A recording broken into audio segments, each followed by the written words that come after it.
रीढ़ की हड्डी सीधी रखें. To cool your body, reduce inflammation in the body, and soothe your gums, do Shitali Pranayam. Fold your tongue, bring it as out as possible.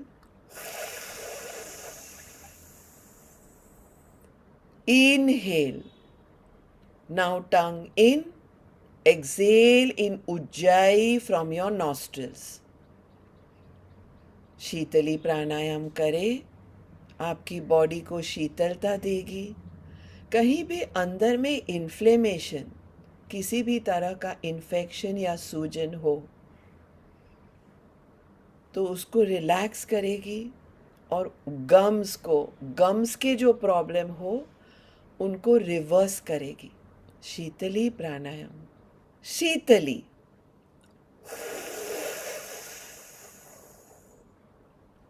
Tongue in. Exhale this time in 3 parts. Viloma Pranayam. Exhale 1/3 Ujjayi. Ujjayi तो चालू ही था exhalation में. Exhale 1/3 again Ujjayi.